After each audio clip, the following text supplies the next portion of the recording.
So good afternoon, everyone, and thank you for joining. We have Miss Malthi with us today. She's rated as one of the top 100 product managers in India by Product Folks. And Malthi ma'am is actually a seasoned global product leader, a startup mentor, and a freelance product coach. She has more than 2 decades of professional experience in building global software products.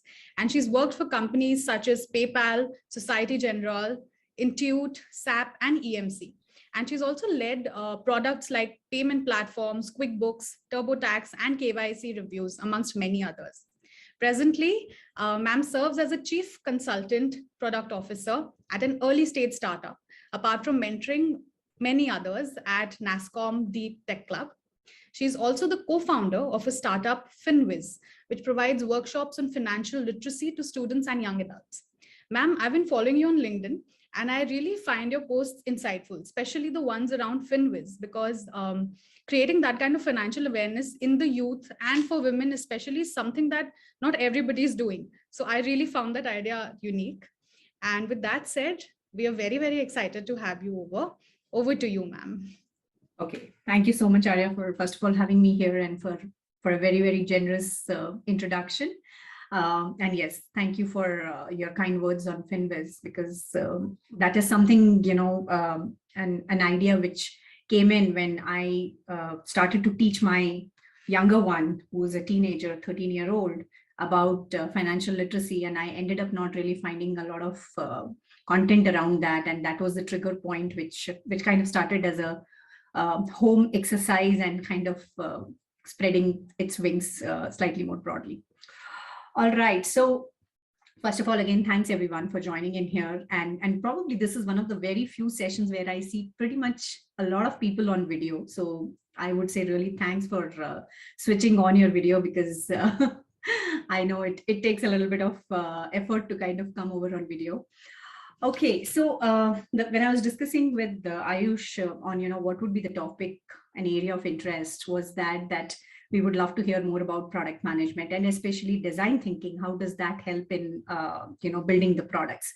So probably just a kind of a quick check, how many of you would, have used design thinking, if let's say before joining the course, or have any idea about design thinking? If we could have like a raise of hand.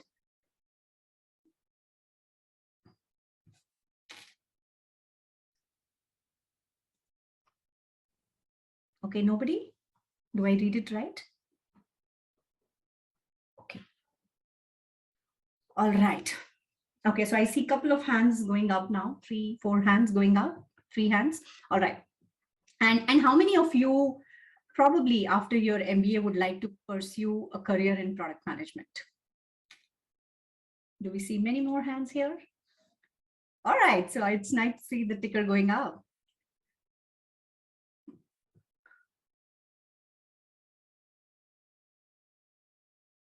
All right, thank you for that response. So I kind of get a handle of that. So I'm going to spend some time today talking about what exactly is what is the role of design thinking, because it is a very, very inherent part of product management. For a product manager, it is a very, very inherent tool that we use in our day-to-day job. All right, so give me a minute. I will just share my screen and let me know once you're able to see my slides. Can you see my slides now? Yes, ma'am. Yes, ma'am. Okay. All right. Thank you. So let me go in slideshow mode. All right. So probably I would want to keep the session as much interactive as possible. So feel free to unmute yourself and have a point of view or share this thing. So when you see these icons, when you're looking at these logos, what are some of the thoughts that come into your mind? Brand. Okay. Anything about the products that these brands build? Innovation. Premium products. Simplistic views. Unique services. First of its kind. Okay. Okay, so I heard innovation, I heard simple products. Market leaders. Okay. They do not have any link with the product that they are selling. Okay, all right. Sales Customer portfolio. satisfaction. Focus Customer, towards customer satisfaction. okay, focus on customer satisfaction. All right. Sales Product portfolio segments. product. Sorry, can I get that again? Product Sales portfolio segments. product. Okay. Flagship products. Flagship products. Okay. And they have been doing this year after year. So I completely hear you when you say, right. So do you agree when I say that, all these companies are kind of customer obsessed? How many of you have had worked prior to your MBAs? How many of you have work experience? So All All of ma'am. us. Everyone, I ma'am. guess. All right. everybody So- comes in with a minimum of 5 years of work experience in the batch. Okay. All right. On this course. All right. So I'm sure in probably the organizations where you have worked at, customer obsession, customer centricity, these are some of the terms that you all would have heard about, right? And when I hear brand, simple products, flagship products, sorry, the current just went off, so probably I look a little darker. So one of the key elements which kinds of runs very core to the culture of these organizations is that anything and everything that they do, or any product that they ship out to their customers, to the market, is kind of very, very heavily customer focused, right? From the time of conceptions to the time of building the product, there is a lot of focus which is given in whether it is design, whether it is usability, whether it is value that the product brings in, whether it is the usage of the products. There is a lot of focus that has been given by these organizations in terms of constantly getting it validated by the customers, right? How many of have any of you read the book Lean Startup? Okay, so maybe I would definitely ask, okay, I see Ayush has read the book. I would definitely ask, all of you to look at that book, because even from an entrepreneurship mindset, and probably that comes also as part of your course, that is a book which is very highly recommended when you're building products or when you're even building a business. All right. Okay. So now, ma'am, what is the book name once again? Sorry, I missed that. The book is called Lean Startup. Lean Startup. Okay. And it is written by Eric Rice. Okay. Thank you, ma'am. Yeah. I can probably send this across to Ayush or Arya a little later after the session. All right, so now let's talk about some of the products that you really like to use. So I already shared some of the brands which you said, you kind of all agree that yes, these are all heavily customer focused. Now, what are some of the products that you really like to use? And I would love to hear 1 or 2 lines. Why would you like to use them? Anybody would like to share? Ma'am, Apple product. Okay, and why Apple? Yeah, because see, the Apple product I use because of its hardware. So iPhone or Mac or iPad, so those hardware are fabulous, and their iOS or Mac OS, so those are also very very good. Because I previously used Android mobile, but the Android has one problem after 1 year or 2 years. So whatever the mobile set it may be, but after 2 years it will start hanging. But I didn't face any issue with Apple iPhone or Mac or tab nowadays, means till date.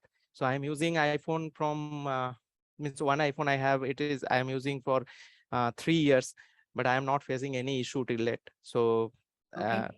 yeah. So can I say quality is one key aspect that you really like? The second Yes. is probably the customer experience, Yes. the usage of the product itself. Yeah, that's true. Because I was in US for 5 years, so their customer handling is very good.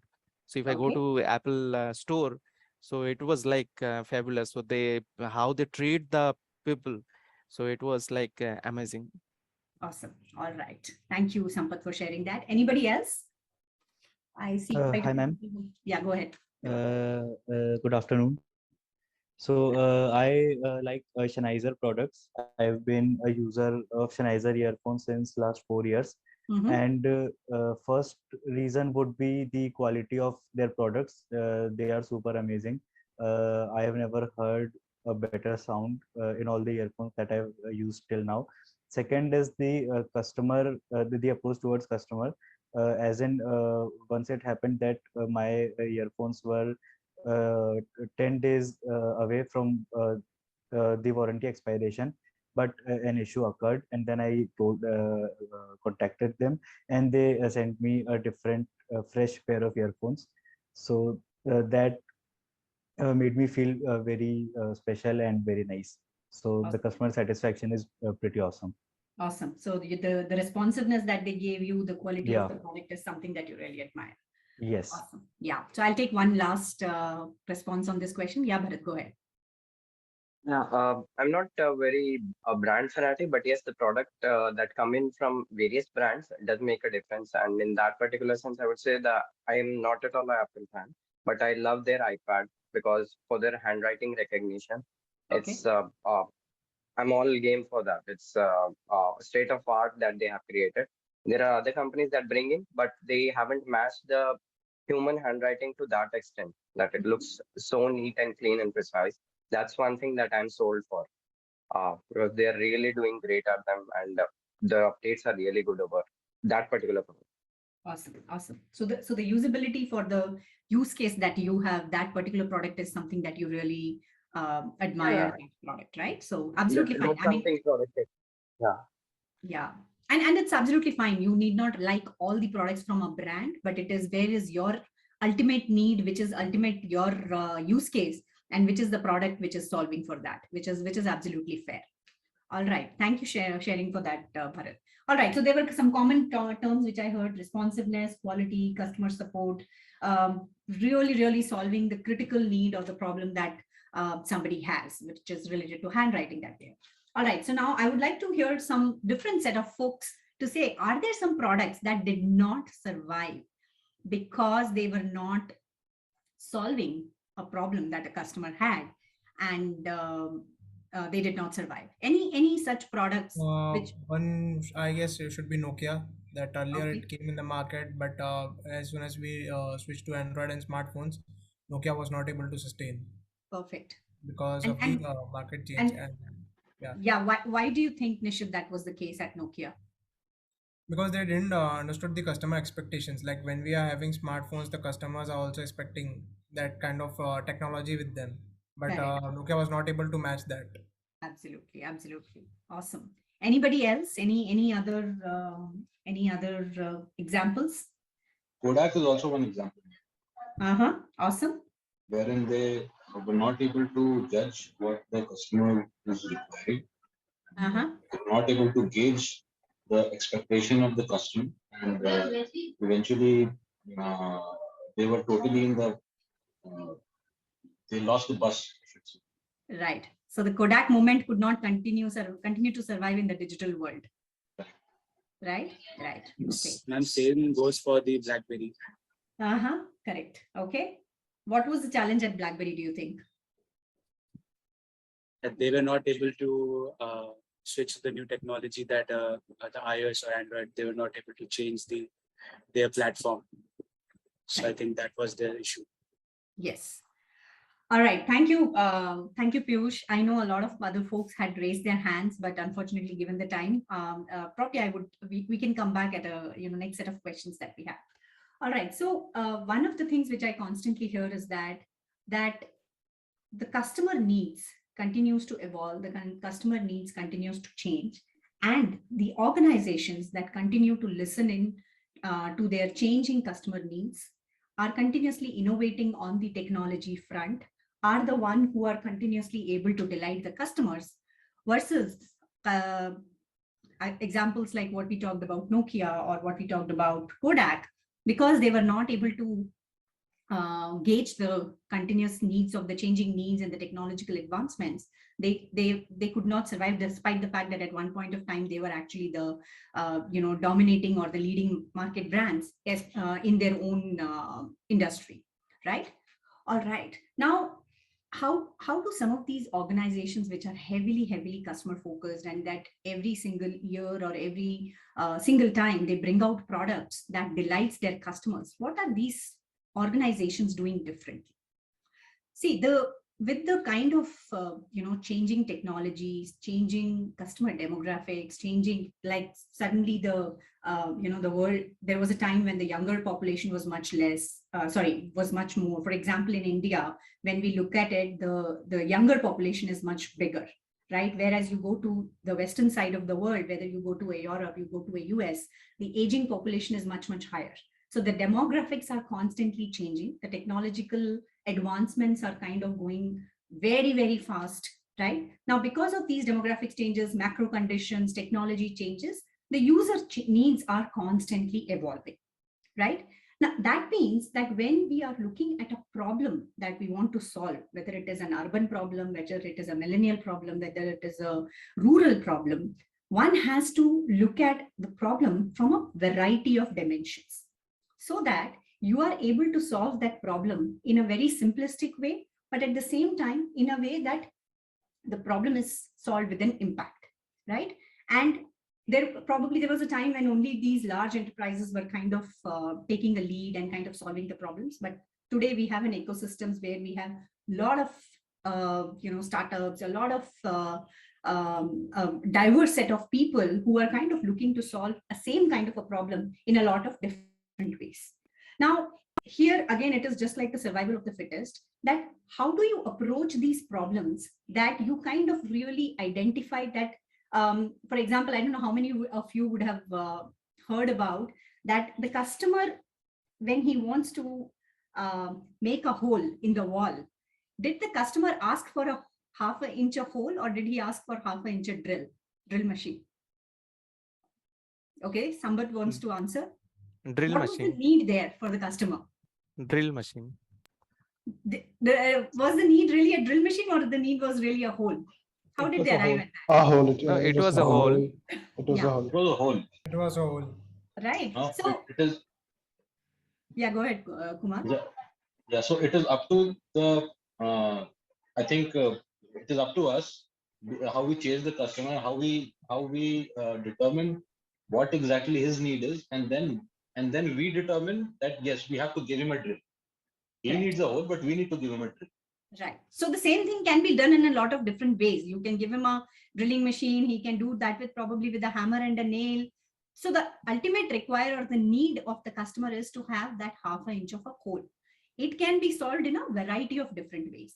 Now, what we do is that design thinking is actually, this was something that was probably started in like early 1900s, wherein they were kind of looking at, okay, how do we kind of evolve the design scientific practices? And it was primarily in the 80s when IDEO as an organization kind of started to leverage design thinking as a model in order to solve complex problems. So now let's look at, for example, since all of us are students here, for example, let's talk about probably a high schooler student. When a high schooler student is already in a very a very vulnerable state, in a very confused state. Right now, they are thinking that, okay, my school years are coming to an end. I'm going to enter a college. Now, in order to get into a college, what all should be the universities I should be looking at? What all are the subjects that I should be looking at? What does it take for me to get ready for that thing? Right? So there are already like hundreds of questions which are going through a high schooler's mind. Now, if there was a platform, for example, I'm already getting into a solutioning mode, but eventually what they are looking at is that one place where I get answers to all my questions, which based on my needs, if somebody could tell me, these are the colleges you should be applying, these are the courses you should be looking at, this is how the career after your college looks like. So right now, if I take the example of a high schooler, they are going through a lot of different stages. Now, let's say if you are an entrepreneur who is looking to say that, hey, I want to solve that particular problem. Now, how would you unpack this whole problem? Can you sit in your office and decide that, okay, I'm going to build a platform, and in that platform, I'm going to ask so many questions. Based on these questions, I'm going to, give a catalog to the students and say, hey, these are the places that you could you should do. I will probably look at a few other players in the market, and I would know that what are they doing, and I can build a solution like this. Do you think that this is probably a good way for somebody to build a product for those high schoolers? Yeah, Vijay, go ahead. No, it's not. Like, and it's why nothing is differentiating the person from the competition.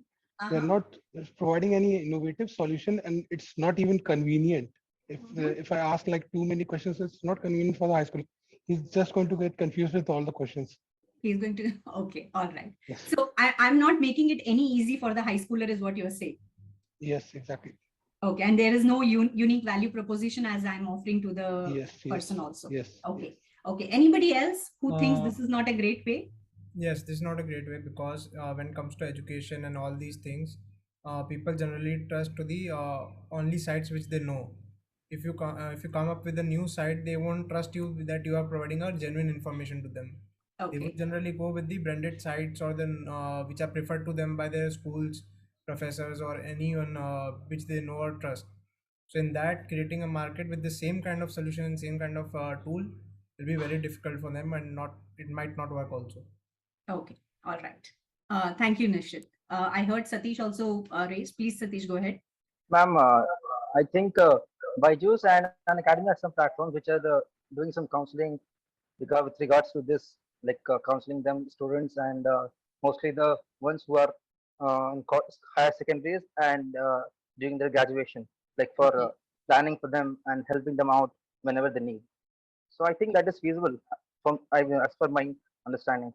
Okay, okay, all right. So the point mainly, thank you for that. So the point that I was making was that whenever you decide to, look at problems around you, it is, if you ask your customer, for example, here, the problem, if you ask the student will say, I am not able to find the relevant information. I don't know whether I should do IT, I should do XYZ, or I should do that courses, right? So the problem is that most of the time, 80% of the time, the customers will not even know what their problem is. Like here, when we talked about the drill machine and the hole, all the customer wanted is the hole. But when you initially ask the customers, probably they will not even say a hole. They will say, I want to put this picture on the wall, right? In the first thing that you want to do, your question is that, what is that you need? Why do you need that hole? I probably want to put a picture. Why do you want a picture? Probably I have a wall which I need to decorate, right? So one of the things that happens is that as part of the user research, so the most important thing I think we all agree upon is that to build a product that solves a customer problem, you have to go and meet the customers, right? You have to be within the customers. All right, now I go and talk to the customers, but how do I go about doing this? And that is where design thinking comes in as a very, very handy toolkit, which provides you with a framework, which provides you with a bunch of toolkits that helps you to go much more deeper with your customers in terms of understanding their challenges, in terms of understanding the context in which they work, and understanding the problem statements. I don't know how many of you saw that very recently. It was, I think, there in the newspaper also. The head of India of Uber actually went around driving cabs for one whole day. How do you think that would have helped him? So there is a saying that, okay, Tarash, if you want to go ahead, you can. Yeah, go ahead, Bharat, no problem. Okay. Go ahead. There is a saying that if you are owner of a company, you are liable to clean the dust outside your company. If you cannot, there is no right to be an owner. So relating with that, getting to know your customers, being in place of employee is really very necessary. When you get to know that customer to employee relationship versus customer to owner relationship slightly differs. So, and when you go ambiguous, the customer may react naturally, but when you actually make him aware that you are a CEO or a manager or a head of a company, they might get intimidated and they may not behave as real as they are. So I think that could be one of the experience that the owner wanted to have in and make changes to whatsoever concerns or complaints they are getting around a particular problem that he may be trying to address then. Right. Anybody else? Tarasha, do you want to go? Thank you, Bharat, for that. Yeah. So Malti, Tarasha here. What I feel whenever we talk about any product development, empathy is a very big factor that plays in. So you have to get into the shoes of the end user and understand that what are their pain problems and what are what are they trying to look for their end goal. So empathy is the way that you can try to build that roadmap of your product, that what is the requirement of the product. Like you said, for the Uber example, get to the ground and understand the real problem of the user. So empathize with it, and then you know that okay, how you want to build your product to as per the requirements. Correct. Absolutely. Thank you for summarizing that very well. And probably one thing which I want to also add is that, see, when I talk about design thinking is I would say it is more like a amalgamation of a mindset, a process, a toolkit that helps you to, and a very, very non-linear process, right? Because it helps you to put in your creative hat, be innovative, soak yourself into your those unsolved problems that your customers are facing. So really experiencing that is a very important aspect. But at the same time, it is not something that is applied only for products. This is something applied even for services. For example, there are, if you just go around reading what are the various services, right? For example, can I optimize, let's say, my food chain supply that happens to my customers? Can I optimize that? So there are a bunch of, even how do I offer my services? What should be the key value propositions? Even optimizing a lot of L&D related requirements. So design thinking, it's kind of a very, very interchangeably concept that can be applied to any kind of platform, any kind of product, any kind of service offerings, right? So that is something I really want to call out. Now, summarizing a lot of things that I heard about, when you are kind of— Ma'am, is it, can I pitch in? Sorry. Go ahead, Saurabh. Just, yeah. Hi, thanks. So, because I've heard all of them, they were absolutely bang on in terms of how we respond from user perspective. But usually people do not talk about employee perspective. So this maybe the act of the Uber CEO, like driving the cab for entire day, could also be looked from the employee perspective, that how the employee actually feels. And when the employees usually have a good experience, when we talk about the entire experience chain from end to bottom, it also have a very bearing effect on the consumer itself and the direct effect. So I think in my perspective, it is better to build from the employee's perspective first, any design thinking, any tool, any perspective, and then you can take that to the user end so that the cycle is entirely complete. And that's how we build the entire experience. Right.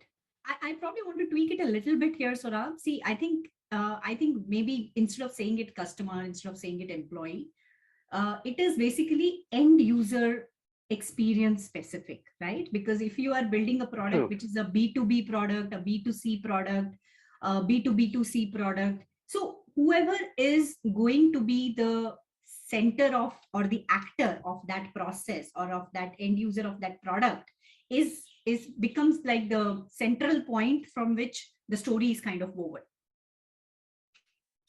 Yeah. So thanks. Yeah, thank you for that. No. So when when we want to kind of learn much more about our customers, there are always multiple aspects, right? We would love to do quantitative research. We would love to do qualitative research. So and of course, I will broadly segment. You have a user research and you have a market research. In this context right now, in design thinking, when I'm talking about, I'm purely talking about user research. So when you look at design thinking, it is not only about thinking, it is also about doing. It is also the action part of it, where you are constantly, so you kind of start with identifying who are the set of customers, users, or employees, in context of the product that you are building or the service that you are building. For whom are you solving? Do you even understand that cohort? So there are definitely, let's say if you are solving for a B2C problem and you anticipate your market segment to be like millions of users, then you need to have a good numbers, let's say at least I would say 1,000 to 10,000 customers. Now, in that case, it is not possible for you to do a qualitative research, right? Then you would probably resort to something like a survey, or you would resort to something like a mailers or stuff like that, where you would expect response from your users. So when we talk about empathy, building your empathy, it is being in your customer's shoes by conducting qualitative and quantitative research. Now I have some few subsequent slides where I talk about how do you go about doing that. Now this phase is all about understanding your customers. And you might realize that the big problem statement which you had in your mind before you started, actually the problem statement is probably something very much more deeper, very different from where we started. And that is exactly what we do as part of Define. As part of Define, what we do is the analysis and the synthesis of the data that we have collected as part of the empathy phase, where we have done the user research. Yeah. Now, once we do the analysis and synthesis, that is where we start deriving these insights, that what exactly is the problem. Now, a customer may have 100 problems. Can I really solve all the 100 problems? No. That means I need to prioritize. In terms of the impact, in terms of the pain point, what are, let's say, the top 3 to top 5 pain points which I want to solve for, right? So that is what you do in the define phase. At this point of time, maybe you realize you do not have enough data about certain problem statements, and you can go back to the empathy phase, right? So that is why I say it's a very non-linear. There is always a possibility that you keep coming back and forth across the various phases. Now, let's say once you know that, okay, I know who is the customer persona, I know what exactly is the problem. Now I want to understand that how can I solve this? So keeping in context of those verbatims that you have seen from your customers, that is when you start ideating.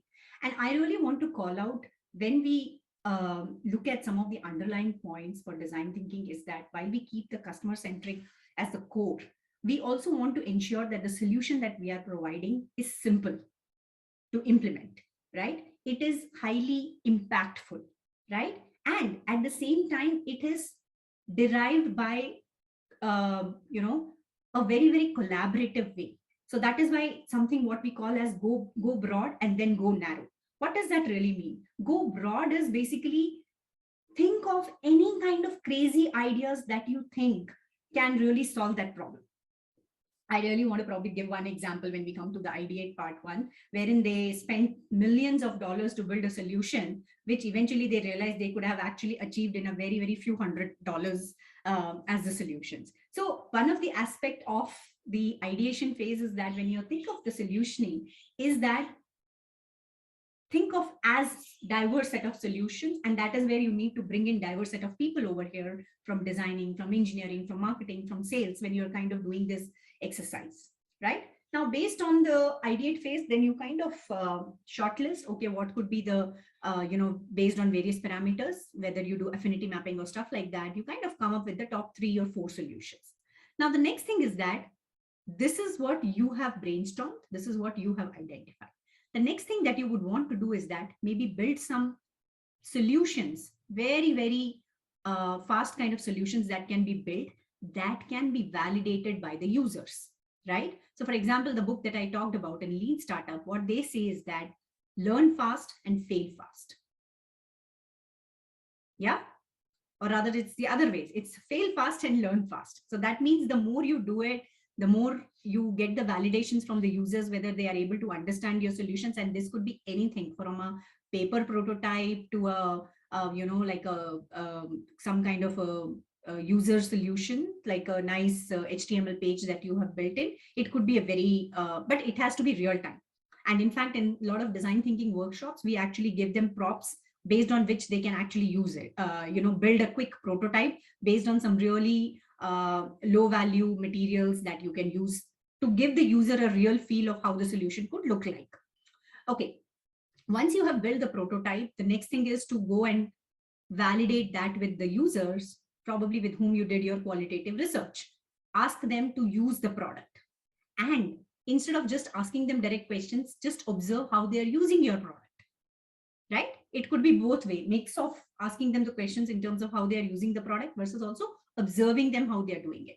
Now, at this point of time, based on the feedback that you're getting in, you can always come back to the ideate phase to say that, hey, this does not work. Then probably I need to go back to my next set of ideas which I had and probably build the prototypes for them, right? So this whole part of empathy, define, ideate, prototype, and test is kind of very, very highly non-linear and a lot of iterative. It's a very, very iterative process. And once we know that this is a solution that works, this is how we measure that it is helping the users, that is when we go ahead and do the implementation. So implementation is literally the last part of it, but the whole aspect of understand, explore, and learn is the part which is very, very key to design thinking process. Yeah. So here I have some examples, of the organizations. For example, if I can just take the example of Airbnb. Airbnb, when they first started, they were realizing that they were getting about, I think they had some 4,000 properties and they were getting about 250 bookings per week.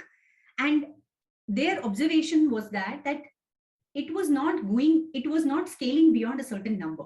And that is where they kind of went back to the drawing board and said that what is happening? And they kind of spoke to their users, and they also kind of did a lot of brainstorming. And then eventually the identification was that the photos which were kind of uploaded as part of their platform were either not really the representation of the place. They had just taken some internet-based photos and put it out there, or the quality of the photo was not good enough. It really did not reflect how the property really looked like. So what the founders did was that they themselves took it on themselves. They went to New York, covered some, probably the top rated properties which were there on that platform, took the pictures themselves through a professional camera, with a professional photographer. And once they kind of implemented that, experimented that on their platform, they actually saw that within the next few weeks, they actually went ahead by 2x and 3x of booking on their platform, right? Similarly, the example of GE Healthcare is again a very, very common example, wherein what they observed was that when they were building these MRI scans, the children were actually getting very scared when they were kind of doing these scans for them.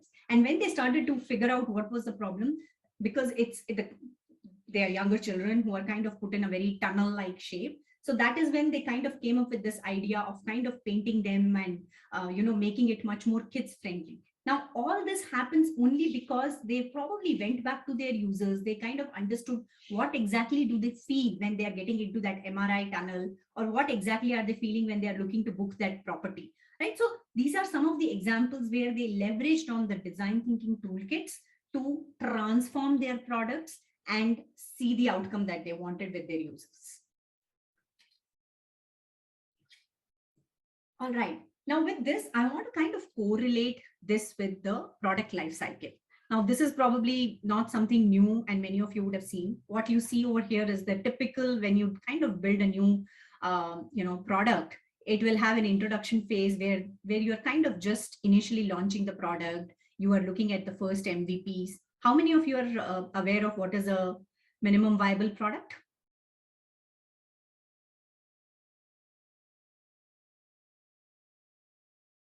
Something we can launch into the market. Yes. Okay. So let me just quickly talk about that. So it is probably, you can say, the minimum viable product is the version of the product which you probably build after your prototypes. Even in the prototype stage, if it is a solution that is solving that problem, you can still probably call it as an MVP. But you can say the version of the product which kind of solves the key pain point or the problem statement that you have identified. And you can start seeing that the customers are starting to adopt, and it gives a validation for your solution, is basically what we call as the minimum viable product, right?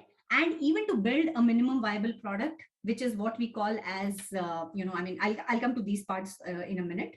So typically you probably launch your minimum viable product at this point of time. You start getting market traction. You start seeing adoption through your customers, whether you are getting into marketing, sales, or you do word of mouth. You start seeing an increase in your product adoption, right? Now, at this point of time, you continue to incrementally add new features, add new products within your product lines, and then you want to see the growth. This is where you probably want to grow from, let's say, 10x to 100x or 10x to 1000x. That means you have to add many, many more new features. That means you need to understand what could be some of the additional market segments, additional demographics, additional countries where you can expand. That is what would determine your growth phase, right? And then of course, you want to contain, all this while you're doing this, the retention part of the product is very, you don't want to lose your customers, right? I mean, acquiring a customer is always much more expensive than losing your customers. So the retention aspect is really high. So that always remains very core to your product life cycle. Now, this is the time probably where you feel that your product has reached the maturity where it is not able to acquire new customers, but the retention rate can be kept as high as possible. And then you probably, whether it is a change of technology, for example, there were times when I built products which we used to ship with DVDs, right? But then we realized that more and more of our customers are actually going for SaaS products. So that means somewhere I will have to take a call to say that, hey, do I kill this product? Do I reboot this product, repurpose this product with a completely different things? So that is where it is. So if you look at this, the whole discovery part of it, ideate, validate, plan. This is what we have as part of the design thinking process that we talked about during the introduction phase. Does that mean that I need to bring design thinking only during the product introduction phase? Absolutely no. Whether you are doing an incrementally a new feature, whether you are improvising an existing feature, whether you are introducing a brand new product, as I talked about, it really need not be only for a particular type of a product or particular type of a service. It is very, very industry agnostic. It is very, very product stage agnostic, wherein you can implement design thinking as a toolkit. Okay, so what does that mean? Is that when I am in a growth phase, probably at this point of time, if I talk about a SaaS product, my data is coming only through the qualitative and quantitative research that I have done, right? Because I really do not have any other data points, or probably some kind of a secondary data which I'm getting through some research papers or some of the publicly available data. But the minute I start to build my product, I start tracking my users. That is where my product analytics comes into picture, and that adds a much more bigger dimension as part of my empathy building, right? So the point that I'm trying to make here is that as you go through the product life cycle, the sources that you look at to build your customer insights, to build your customer empathy will evolve depending upon the stage of the product that you are in, depending upon what is that you're looking to build. You could have a lot of analytical information coming in from your product, and that as a product manager, you need to plan. What do you want to learn about the market? What do you want to learn about the customer? What do you want to learn about the usage of the product by the customers, right? So based on that, the sources that you could look at to build your hypothesis, to build your empathy can really evolve as the product evolves, right? So typically coming back to this, when you are looking at a product life cycle, this is where probably one of the biggest areas where design thinking has been very, very effectively used is during your ideation, validate, and the plan phase. Then you get into the design, which is where you're actually doing your UX design. And this is again a time when you keep going back to the users. So I talked about doing your validation only during the prototype phase. But even after you have built the product, you can always going back. Imagine, for example, there is an existing product that you all are using, and tomorrow the product owner would like to build a new design for the product, or they would want to introduce a new feature. So that is where they use certain experimentation features, what we call as A/B testings or stuff like that, which they can test with the existing or the production users that they have, right? So it is not only an offline exercise that we do, but there is a lot of in-product learning or experimentation that can, or the prototype and the testing that can be done in product. And of course, then you do the development. Once you know this is what you are going ahead, then you develop and then you launch. And typically when you do the launching, again, you want to learn how are my customers taking it. Now, there is a lot of social media reviews and those kind of things also that become a source for your feedback, which kind of eventually feeds into your empathy, right? And that is where you know that, okay, as my, do I find what we call as a product market fit, That means your customers are willing to pay money. You have found a niche which your product is solving very effectively. Customers are willing to pay for that product, and they're happy with the product, right? And then it is all about retention, and then deciding how do you want to, whether you want to kill the product or you want to keep the product. How do you change your product strategy around that? But the key point that I want to drive here is that design thinking as a concept can be used across the entire life cycle of a product. I'll take a pause here to see if there are any questions at this point of time.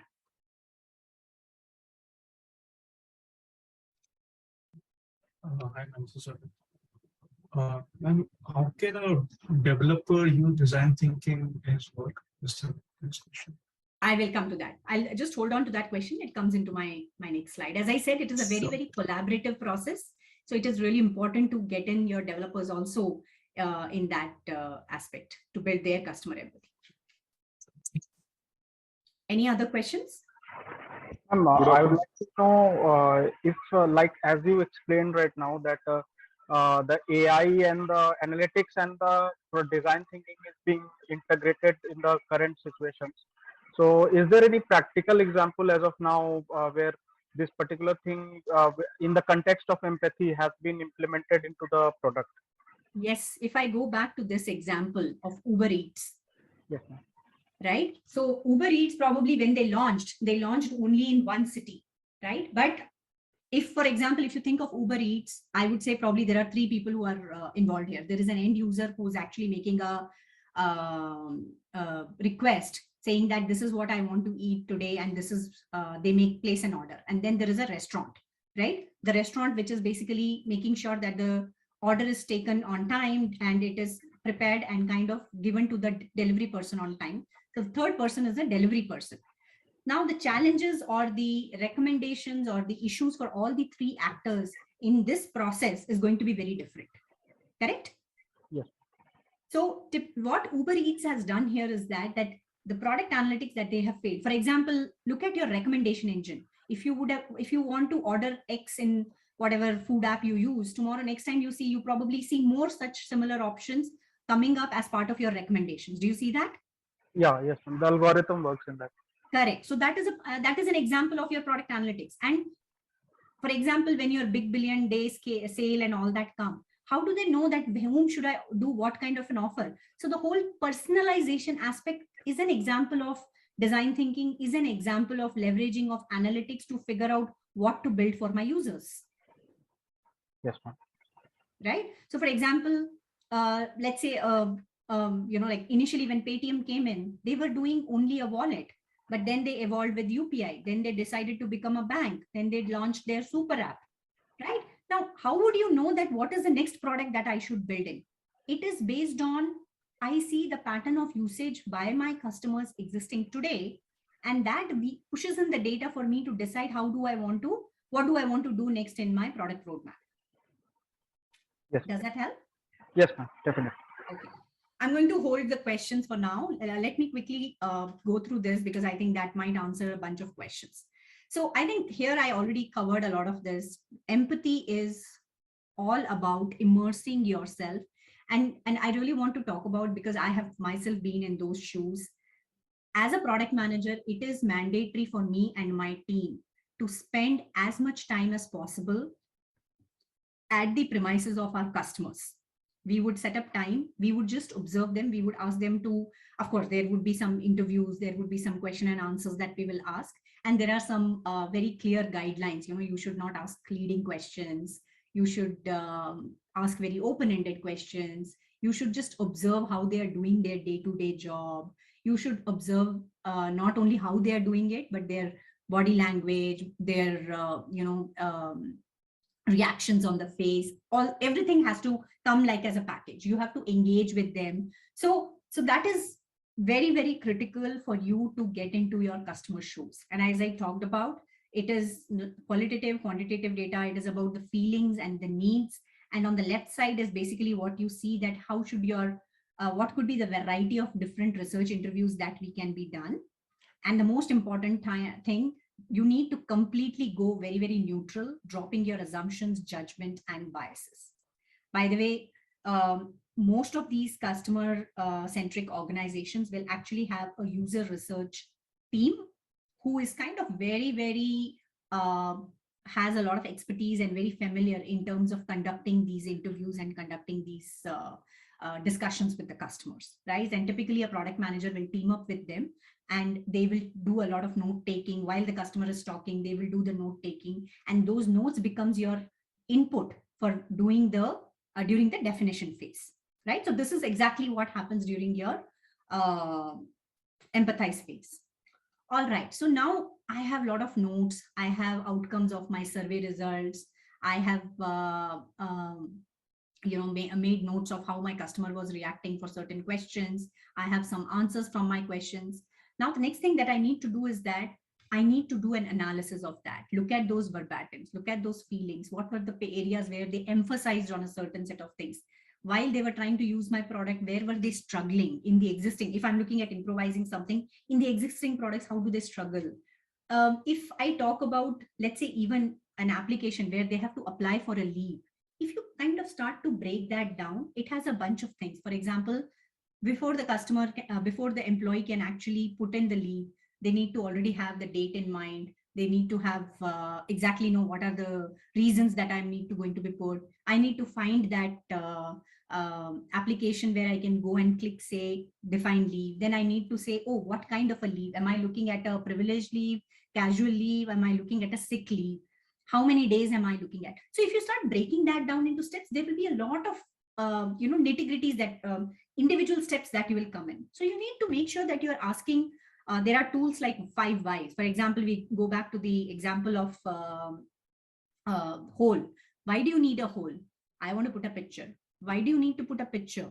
So as much as you ask, sometimes even because the customers will never say, this is what I want, right? For example, a customer never said, I want an EV vehicle. But how did the EV vehicle, for example, came in? By understanding where exactly is the customer struggle, right? So 5 whys is one of those. Personas are more like a definition. For example, if I go back to this Uber example, there are actually those 3 personas. You have the restaurant owner, you have the delivery person, and then you have the original customer who placed the order.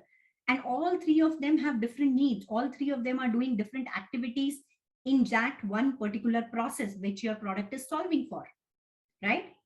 So definition, and here based on the assessment or unpacking and the synthesis that you do, you are kind of bringing more clarity from the ambiguity.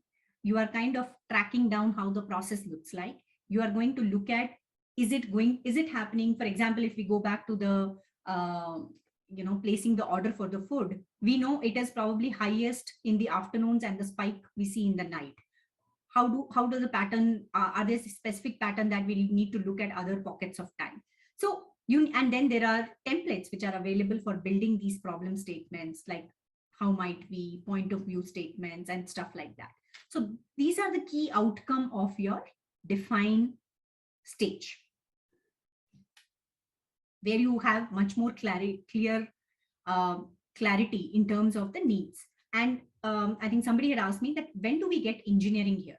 Now, one thing which every customer-centric organization will do is that it is not only the job of a product manager or a designer or a user researcher to go to the customer. As much as possible, listen to your customer calls, participate in these kind of user research activities, and get folks from engineering also to participate, because that is the only way that you can build up their customer empathy quotient as well.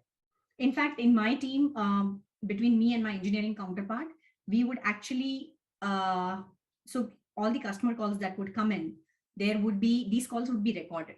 So it was mandatory for our teams to listen in together into those calls, at least 2 calls per month, and have a brainstorming session that what could have been the actual problems. Are there solutions that we can build in as part of our upcoming product roadmap? That way, the engineer can also see that the product that they are building, how is the customer really using it? Is it really helpful for the customer? Is it not useful for the customer? Yeah. All right. The next thing, as I talked about, And one of the important aspect here is some of the tools here is, beyond this is also what we call as the empathy maps. So empathy map is a very important output that we build as part of a empathize phase, because a lot of time customers are not really feeling what they are saying. They're not really doing what they're saying. And that's exactly what empathy map actually captures. All right, so now I understand my persona, user persona, I understand their problems. Now I would want to go more deeper to say that how can I solve for that? And for that, let me start generating ideas. It could be done through mind maps. It could be done through storyboards. It could be done through brainstorming sessions. So as much diverse group, and that is again, I would really want to point out, as part of your ideation stage, get your engineers, get your support, customer support team, get your BizOps teams, get your design teams, get your product managers to come and brainstorm, right? Because when the product is going to be built, they all are going to be involved in some form or the other, right? So again, every voice has to be heard. It has to be as much democratized as possible and as focused upon the impact that it would create. The solution again needs to be simple. So don't judge a solution even before you kind of put it out there. And that is why we follow processes like affinity mapping. For example, a typical setup that you would see in an ideate is that we will give post-its to everybody and say, think of 10 ways that you can solve this problem. And then everybody will write one solution in one post-it and put it on the board. And then we will start grouping them, similar kind of a solution in one bucket, right? But that way, we kind of respect every single idea that is coming our way. All right, so then based on, as I talked about, you have the ideas and then you kind of figure out, okay, what could be there are again, variety of techniques, right? Whether you say value versus effort. For example, somebody gave a brilliant solution, but let's say it is going to take 1 year to build that. That doesn't make sense. What are the other options that we have available? So that way we kind of bucketize and we have, let's say, the top 3 or 4 ideas that we would want to now take to the next level. Now, in order to do that, again, we do more deep diving in terms of what does that mean? Should I build some prototypes? Can I just put it on, can I put my thoughts on paper? Can I create some wireframes to make it more clear? Now, during this time is where we are kind of exploring, conversing, thinking through, probably looking at some of the competitive products, how have they solved this problem in a similar way? And we may have to, it's again, as I want to talk about, revisit some of the previous synthesis and insights to see what kind of a prototype would help. For example, let's say I build a solution assuming that my user is going to be using this on a smartphone. But actually, probably for the cohort of people, maybe I'm talking about people building a solution for somebody who's, let's say, 70 plus, and they are not avid smartphone users.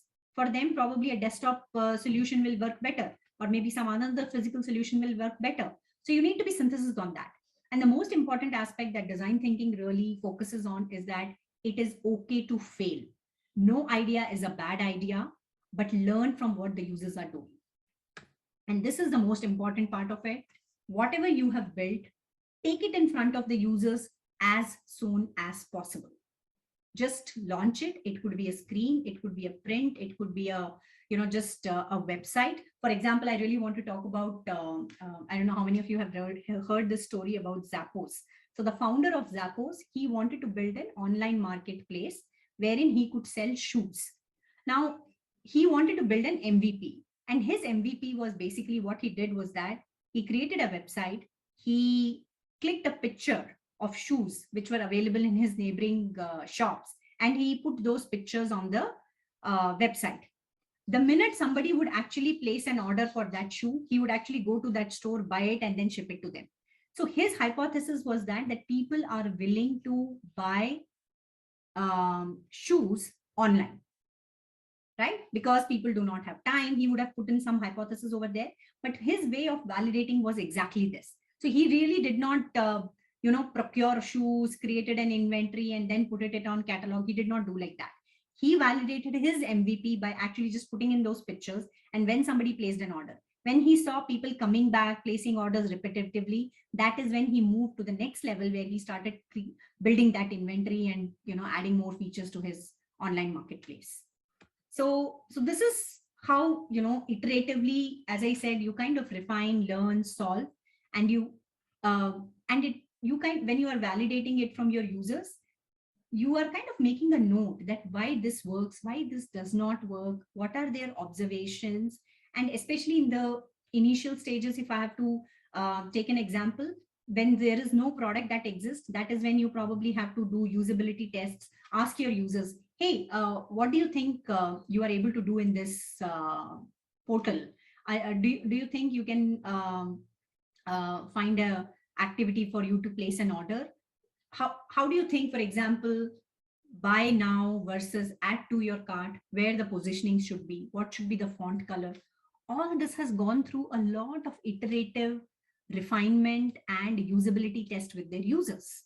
So you constantly learn and you constantly reflect, and then you make the changes based, and then probably you go back again and do the changes, right? So that's exactly what I'm talking about. And probably a last note, I know we are over the time, but probably a last note I want to add here is that going back to this part, right?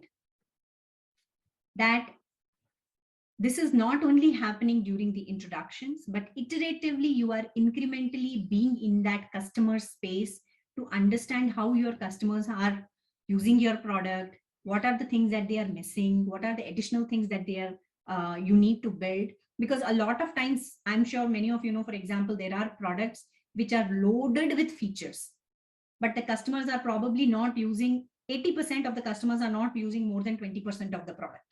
Does it happen to you? Do you have apps where you probably don't use more than 1 or 2 features in those apps? We have cred. Okay, and you don't use many of the features there? Yeah, it's just for paying credit card bills. Okay. They have much inventory over there to sell, but I don't think many people buy that.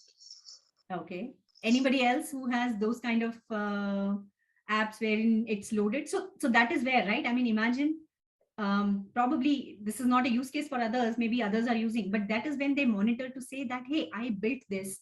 How are the customers consuming it? Are the customers really consuming it or not consuming it? In that case, does it make sense for me to continue to support this feature, or should I just kill this feature? Right? So those are a lot of things. I'm sorry, this is all I could squeeze in an hour. But yeah, I'm happy to take if there are a couple of questions. Hi, ma'am. Divakar here. My question is that what processes were used for product development before design thinking came into existence, and how is design thinking better than those processes? Okay, so see, typically what was happening before design thinking, I mean, see, I will, so for example, there are multiple things, right? As I said, design thinking is something which is the idea is to learn more about your users, to build fast, learn fast, and decide whether you want to pivot or you want to continue in this thing. When you talk about product development, I would say design thinking was everything before your implement. But when you talk about product development, that is where your agile methodology comes into picture, wherein whatever you have learned, build it, ship it as fast as possible to your customers, learn from it, and then you decide.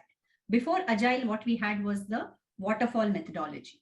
So of course, a lot of things, including design thinking, agile, lean, all this has transformed the industry in the last 15 to 16 years. But before that, what we had was the waterfall model. In fact, one of the first products that I did back in 2007, 2008 was that for 6 months, I was only writing product requirement document. Okay. And during that phase, I would go and talk to all my stakeholders. I would talk to all my things. I will talk to my engineering team and continue to build that product requirement document.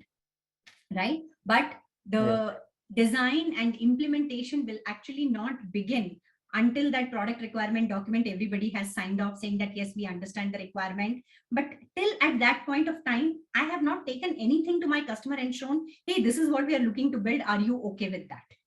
So this is something I'm talking about, a B2B product, wherein, and there are still a lot of organizations which are not purely agile. They have a hybrid model, partially waterfall, partially agile. So these, I would say, have transformed the industry in the last 15 to 20 years. But before that, from a product development perspective, it was the waterfall methodology. Yeah. Okay. Thank you, ma'am. Yeah. Hello. Hi, Malthi. This is Nishdu. Yeah, go ahead. Actually, I have two questions related to the fintechs because I got to know that you worked in PayPal, and also I was very happy that you came. So my question is like, if we take the Indian market, the fintechs came like started was that Freecharge came, then MobiKwik came, then Paytm, now PhonePe is there. So I have two questions like, what is the earning revenue model for them? That is it only the customer data game that they have the customer data, or is there any other way that they are earning the revenue? Because they are not charging, they were not earlier charging, now they have started charging. And another question is, why is it happening that every few years there's a new fintech companies coming and the old one has had to exit?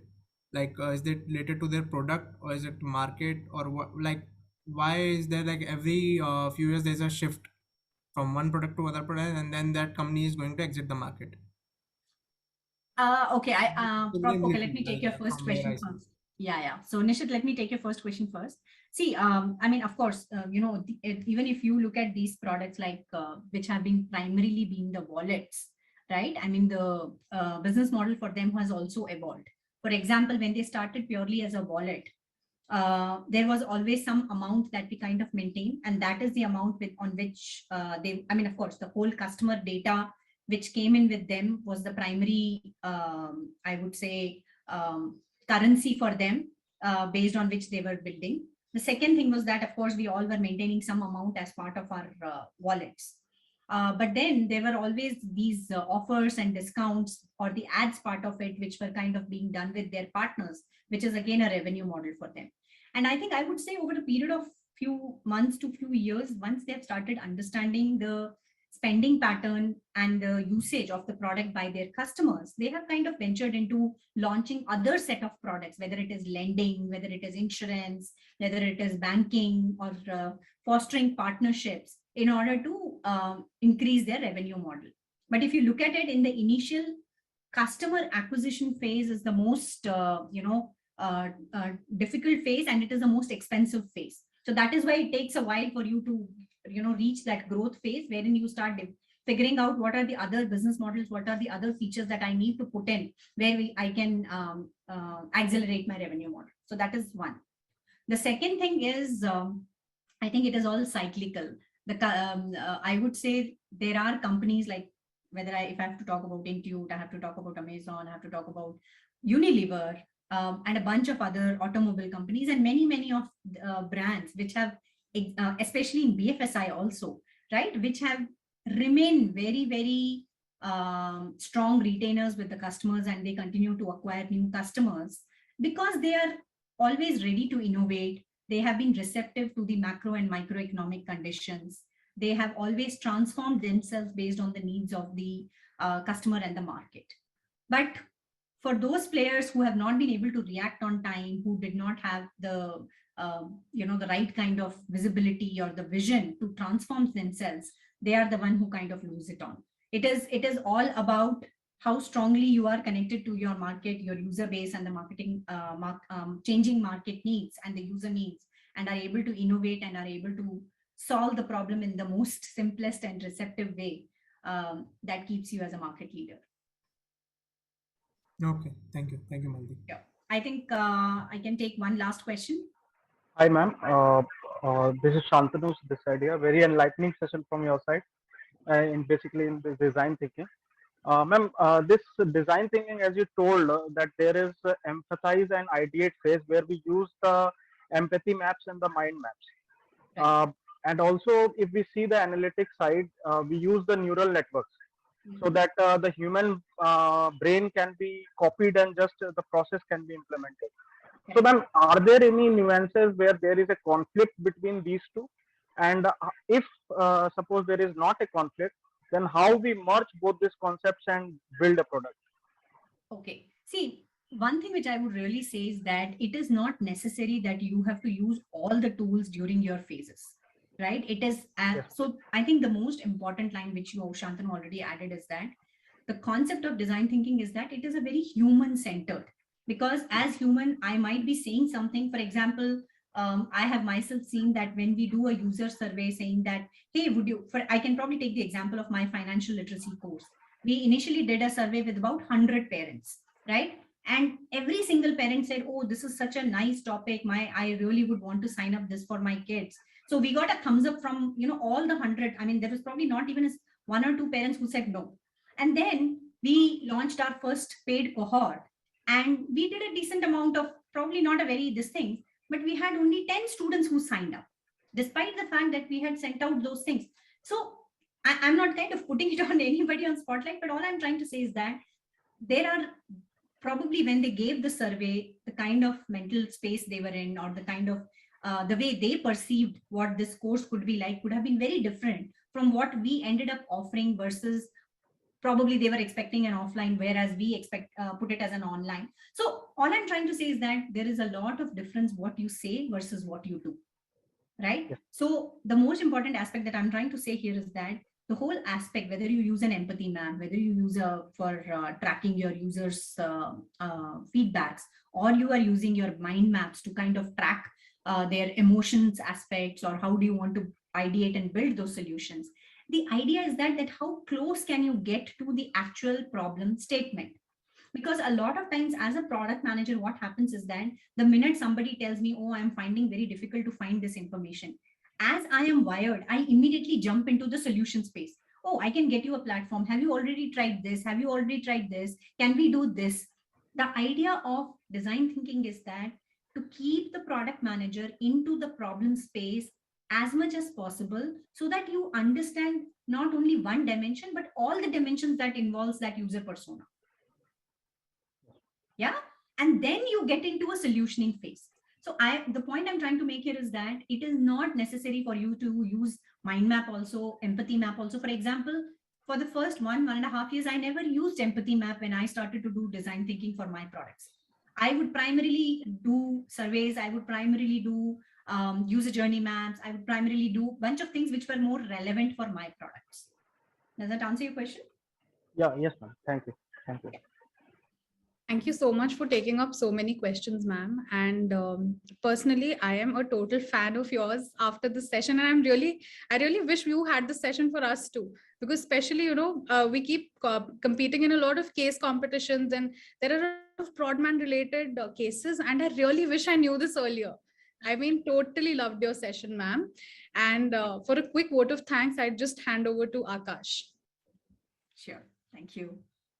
First of all, thank you, ma'am, for taking all our questions so patiently. It was a really fantastic session. We learned so many critical insights around the product management and design thinking. You told us that how design thinking provide the framework when you need to meet the customer. And it's a toolkit to, soak yourself into those complex problems. And it is not limited, design thinking, people relate it to product management, but you can relate it to the services industry also. And even our aspirants of product manager, we'll all will take that line when you say, go broad and have crazy ideas and come up with some, products which will solve the unsolved problems. So thank you, ma'am. On behalf of the complete batch, I would thank you for such a fantastic session. We all have enjoyed your session completely, and look forward to meet you again, ma'am. All right. Thank you so much for Akash for having me here. And I think I just want to kind of leave a last point is that even when you were talking about your case studies and stuff like that, I would definitely recommend you should go and check out on IDEO's website or the Hasso-Plattner D-School thing. You will find a lot of enriching articles and frameworks over there, and what are some of the tools. And I don't know, probably it is also part of your course, which comes at a later point of time. But this is definitely something that you can use in a variety of work or the case studies that you do as part of your course as well. And of course, later as part of your job. Absolutely, ma'am. It's been a total pleasure having you. Thank you so much. Thank you. Thanks, everybody, and have a good day. Bye-bye. Thank you, Akash. Thank you, ma'am. Thank you, ma'am. Nice day. Thank you. Thank you. Thank you.